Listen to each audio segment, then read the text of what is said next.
Buenos días, amados amigos y hermanos. En esta preciosa mañana de jueves 27 de noviembre de 2025, me permito impartir un mensaje fundamentado bíblicamente en Marcos capítulo 14 y versículo 36. Y dice la escritura en la versión Reina Valera 1960. Y decía: Abba Padre, todas las cosas son posibles para ti. Aparta de mí esta copa, mas no lo que yo quiero, sino lo que tú. Y qué palabra tan hermosa y a pesar de lo corta, tan profunda la que Dios nos regala en la mañana de hoy. Porque la palabra de Dios nos recuerda que tenemos un Dios que es Padre, que todo lo puede, es decir, que es omnipotente, pero también que es soberano, es decir, que Él hace como Él quiere, que su voluntad está por encima de la nuestra. Y Jesús, orando en el Getsemaní, le dice: Abba Padre, lo que significa padre o papá en arameo. Y decir padre o papá es el lenguaje utilizado para Jesús referirse a Dios en un tono más íntimo y personal. Y cuando vemos que Jesús se refería a Dios como papá o padre, no solamente refleja su intimidad con el Padre, sino su profundo amor y la conexión emocional que Jesús tenía con él. Y eso nos tiene que enseñar que cuando tú y yo oramos tenemos que tener claro esos tres principios.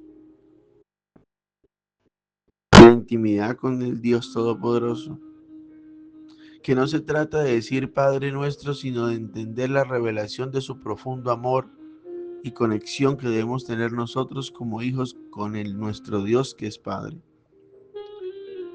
Sino también que cuando nos dirijamos a Él nos debemos dirigir como a un Dios inalcanzable y lejano, sino tenemos que usar un lenguaje y un tono más íntimo y personal porque Él es nuestro papá. Pero no solamente tenemos que tener una intimidad con Él, sino también tenemos que entender su omnipotencia,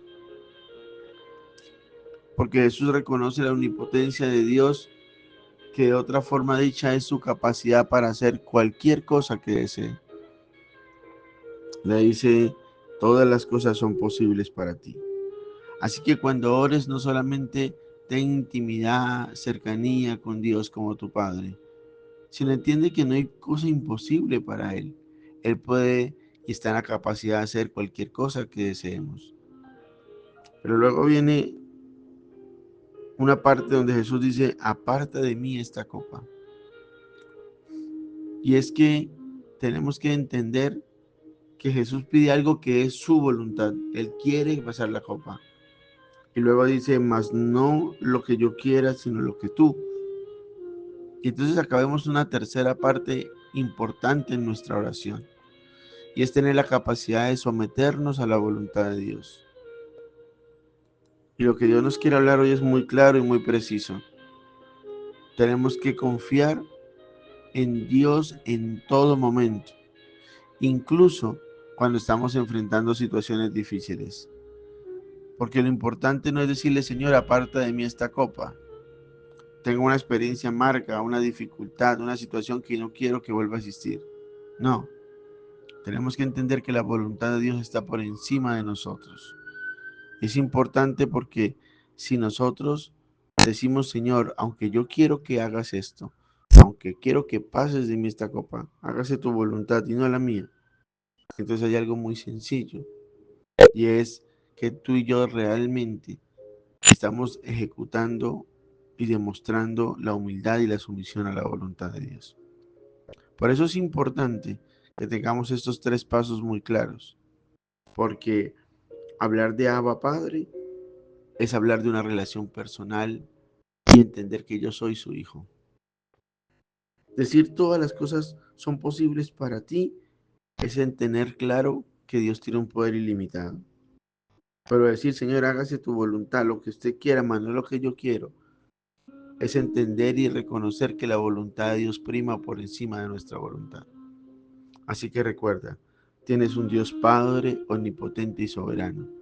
Y cuando ores, ora al Padre, pero también entiende que no hay nada imposible para Él, pero aún así que su voluntad está por encima de nuestros planes, de nuestros deseos y aún de nuestros caprichos. Que el Señor bendiga tu vida de una manera especial en el nombre poderoso de Jesús.